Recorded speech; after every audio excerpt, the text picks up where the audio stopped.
Hey everyone, welcome back to Trek on the Tube. It's time to review yet another episode of Star Trek Discovery, Season 1, Episode 11, The Wolf Inside. Now, following up the mid-season premiere was going to be tough, that's for sure, and even though Episode 11 wasn't quite as epic as Episode 10, it still was awesome. To be honest with you, I really don't know what to talk about first, so how about I just go over my small list of complaints, and then I'll at least try and structure my opinions about the whole thing by talking about everything that I loved. So, small complaints. The planet is blue. Again, it would seem that everything in Star Trek Discovery is always blue. I don't know why.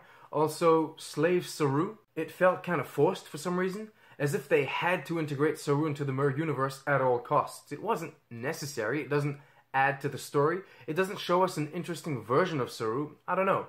I just can't explain why it bugs me, but it does. But those two things are really just details. They don't actually matter. My final and only real complaint is that little Burnham monologue voiceover we got in the beginning of the episode. She's talking about how hard it is to pretend to be someone you're not without losing yourself. But they've only been in the Mirror Universe for 2 days. 2 days? I mean, come on.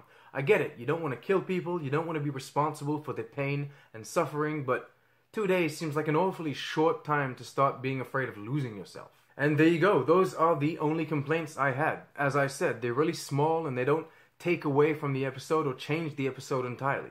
Everything else about the episode was amazing. For starters, the story. Not only are we getting conclusions to previous plot lines, answers to big questions, but we've also now got a precise, focused mission. Our crew needs to find the information on the USS Defiant and the interphasic rift in order to get home and stop the war. It feels so much better to have a goal. They're no longer just floating around while things happen to them. And what makes this episode just as good as the previous one is the fact we also have a self-contained story with a beginning and an end. It's important, even when making a serialized TV show, that every episode has its own uniqueness. Among the many great scenes, I will say that the whole Tyler craziness going on the planet's surface and then back on the ship was truly well executed. We all knew Tyler was Vok. I mean, we'd all known for a long time now, but I was afraid they were going to drag it out too much. But that's not at all the case. The reveal came fast enough while leaving time to create tension. It really was great. Here's the thing, this wasn't just a good episode of television, it was also a good episode of Star Trek, something that Trekkies can be proud of.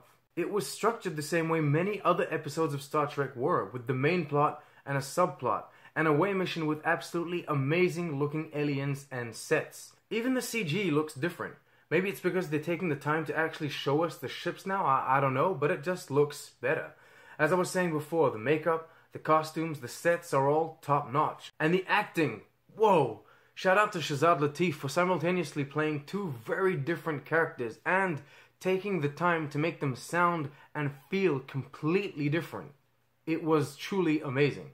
I could go on for hours praising every little thing, but I won't. I think you get the picture. I enjoyed the episode. Who would have guessed? It turns out it's the Mirror Universe that brought out the best of Star Trek Discovery. Alright, Easter eggs and references.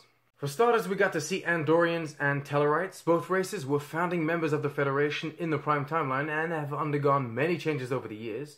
Discovery did play with them a little. The eyebrows for the Andorians are quite different, as you can see, and the Tellarites have tusks, which are also new. But overall, they look pretty much the same. I have no problem with small visual updates like this, especially when they do end up looking really good. Quick side note to the people that are going to use this to defend what they did to the Klingons, it is in no way comparable. Slight changes, completely different. Moving on, Mirror Sarek has a goatee. I think everyone spotted that one. You see, the first time the Mirror Universe was shown on screen, we saw Mirror Spock, and Mirror Spock had the same goatee. From then on, it became a thing to slap a goatee on most Mirror Vulcans, except Tuvok. So Sarek came as no surprise. Following in the Mirror Universe theme, the pajamas Burnham is wearing have a certain Mirror Universe sexiness to them. Maybe it's not really an Easter egg, but I did want to mention it because it shows the respect they sometimes have for the original content. And that's about it. The props in Burnham's ready room are just props from Loka's menagerie, and most of the Resistance Camp set is repurposed from the now destroyed sarcophagus ship set. Not that much to talk about this week. Actually, there is one last Easter egg which is a bit different but still very interesting. Shazad Latif, the actor who plays both Vok and Ash Tyler, revealed recently that he was asked to choose a name to put in the credits for Vok in his place, and he chose Javed Iqbal, in honor of his father that passed away 6 years ago.